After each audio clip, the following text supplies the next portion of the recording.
pensando bem, não? Sim.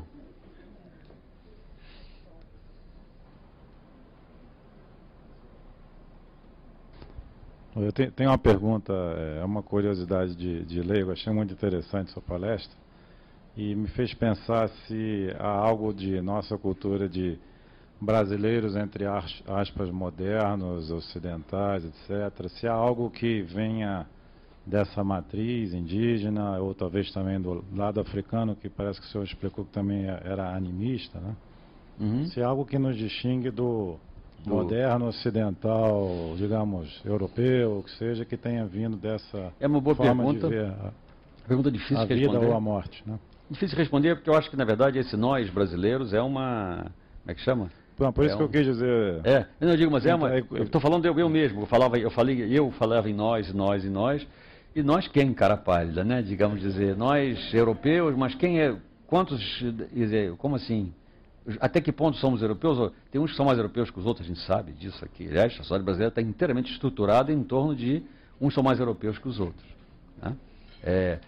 Enfim, há vários mitos que são interessantes no Brasil, por exemplo, de que a escravidão acabou, é um mito curiosíssimo, que nós mantemos, né? De que, em suma, são todos iguais, essas coisas todas. De que os índios são só aqueles que tem ali, os 200 mil que tem no censo, quando a gente sabe que, na verdade, o que a gente chama de povo brasileiro é essencialmente de origem indígena, né? Com forte componente indígena. O que nós chamamos o tipo nordestino, alguém já viu um índio? O nordestino é um índio, do ponto de vista físico eu falo. Questão cultural é outra questão, evidentemente. Nós somos, na verdade, uma mistura de um amálgama complicado de tradições judaico-cristãs da Península Ibérica com esses mundos africanos, indígenas, etc. Mas eu diria que a dominância nítida na nossa cultura, porque é o que está nas leis, é o que está... a cosmologia que penetrou, digamos assim, no Brasil oficial, é a cosmologia europeia, moderna, é Kant, é Descartes, é Cristo, Kant e Descartes. É isso que é a nossa, é isso que está nas leis, é isso que está na Constituição. O mundo indígena, o mundo africano e o mundo europeu subterrâneo, o mundo da magia, da assombração, do fantasma, né, da bruxa, do lobisomem, né? Esse é um mundo não oficial, um mundo que só acontece nas esquinas escuras, digamos assim, da vida, quando algo dá errado, muito errado. E não acho que nós sejamos mais indígenas, por exemplo, o brasileiro médio, se é que isso existe, a gente sabe que não existe, mas isso, pegar um brasileiro na rua assim, ele não vai ser mais indígena do que não sei, um americano médio, talvez nem mesmo do que um francês médio. Acho que os brasileiros gostam muito de ser europeus quando convém e de dizer que não são europeus quando lhes convém, né? Agora, não é todo mundo que pode dizer que é europeu quando convém no Brasil. A gente sabe disso, né? Todo mundo pode dizer que não é, né? Não, eu sou brasileiro, os caras lá estão me oprimindo, a Europa, colonialismo cultural, nós brasileiros. E para dentro, né? Você manda a cozinheira fazer seu jantar e parar com essas bobagens, porque nós somos europeus, ela não, né? E aí, evidentemente, nisso está toda, digamos, a tragédia brasileira, né? Que é uma classe dominante que pode brincar de classe dominada quando lhe convém, né? E ser classe dominante na hora que as coisas realmente interessam, né? É todo mundo europeu, né? E assim vai. Em suma, nesse sentido, é uma situação muito triste. Então, eu não vejo aí nenhum gene indígena cultural para nos redimir dessa iniquidade. Até porque, sei lá, um caipira, um caiçara do interior de São Paulo é muito mais parecido com um índio do interior da Amazônia do que comigo, né? Ou pelo menos assim eu gosto, entre aspas, de imaginar, né? Porque ele é índio, num certo plano, né? E eu não, né? Então, acho que a sociedade brasileira, na verdade, é dividida muito mais, e por isso, quando a gente falou os brasileiros, temos que imaginar, na verdade, uma sociedade inteiramente dividida e que tem uma fantasia de unidade e, ao mesmo tempo, de mistura, né? Não sabe o que quer, de alguma maneira, né? Nós não sabemos o que queremos. A gente quer ser europeu ou não? Quer ser só as segundas, quartas e sextas? E índio nas terças e quintas ou só no carnaval, né? Como é que vamos resolver esse nosso problema de identidade, né? talvez tenha que olhar para o outro lado justamente e tirar o olho daquele dedo, dizendo, seja brasileiro, quem é você? Olha para o outro lado, não responde, entendeu? Né? Não responde, não mostre passaportes, não. Então,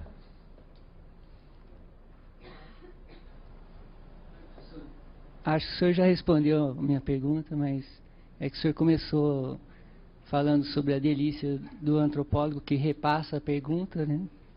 Aí eu queria te fazer uma provocação. Como que é agora que você tem duas respostas, né? Que você tem a do índio e tem a outra. Como que você pessoalmente fica assim? Você faz como os físicos e usa um princípio de complementariedade, né? As duas são possíveis. Ou como que você... claramente. Imagina se eu vou recusar essa saída que os físicos nos deram. Claro. Entendeu? Princípio de complementaridade. As duas explicações são igualmente necessárias e, ao mesmo tempo, incompatíveis. Se você descreve de um jeito, o outro subitamente se torna... Como é que chama? Evapora. Mas ambas são descrições verdadeiras da experiência, e você tem que recorrer às duas, dependendo do que você está fazendo, digamos assim. Eu diria que isso sim, acho que é uma questão que a gente pode considerar. A minha resposta seria, a resposta indígena é uma resposta que está em distribuição complementar, está em relação de complementaridade com a nossa, e, portanto, ela é equivalente à nossa. Agora, é que nem o índio dizia, olha, a onça é onça para ela. A onça é gente para ela. Eu não. Para mim, ele é onça. Se eu começar a ver a onça como gente, é porque eu estou virando onça.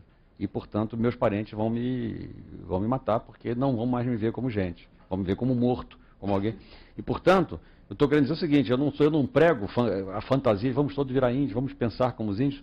Tem que pensar como os índios, coisa nenhuma. Temos é que pensar o que os índios pensam, ver o que eles estão pensando, respeitar o que eles estão pensando, e perceber que... respeitar os índios é precisamente não fantasiar que você pode virar índio. Né? Porque essa é a maneira de respeitar a dignidade do outro, é respeitá-lo na sua alteridade. E perceber, entretanto, que a resposta dele faz todo sentido. Digamos assim, não é uma resposta inferior à nossa, como se fosse a mesma que a nossa, só que inferior. É uma outra resposta completamente diferente. E que eu, pessoalmente, não me sinto inclinado a adotar. Mas que, menos ainda inclinado a dizer, é uma variante da nossa, só que mais confusa, pior e tal, mais fraquinha, os caras não sabem ciência, se soubessem não fariam, né? Não sabem que morto morre mesmo, e, sei lá, alguma coisa, inclusive, que não teria unanimidade nem entre nós. Então, essas são duas respostas, inteiras, complementares, eu fico com a minha, digamos assim, enquanto cidadão que respeita os sentimentos estabelecidos da minha sociedade, né, que quando a polícia para mostra o documento, mas acho que a resposta deles é muito mais importante do que nós temos normalmente tendência a considerar, né, e que tem que ser levado a sério. Levar a sério não é adotar, é levar a sério. Levar a sério é não neutralizar a resposta, não transformá-la num caso particular da nossa, é mantê-la inteirinha na sua estranheza para nós, né, mantê-la lá. Enfim.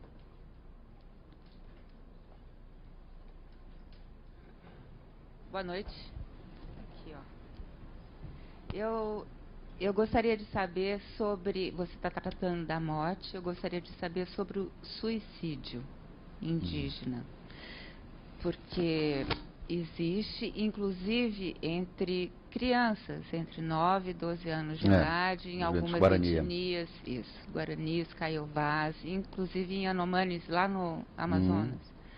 Eu gostaria de saber o que é isso, como eles tratam o suicídio. Essa é uma questão muito difícil, porque eu não sei se a gente pode tratar como se fosse uma coisa só, em todos os lugares. O suicídio é uma prática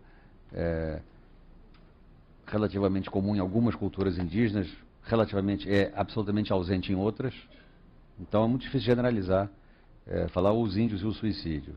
Além do que, há suicídios e suicídios. Há claramente suicídios que são sintoma de uma profunda crise cultural, existencial, econômica, política. É o caso dos Guarani, claramente, do Mato Grosso do Sul, que são uma população que foi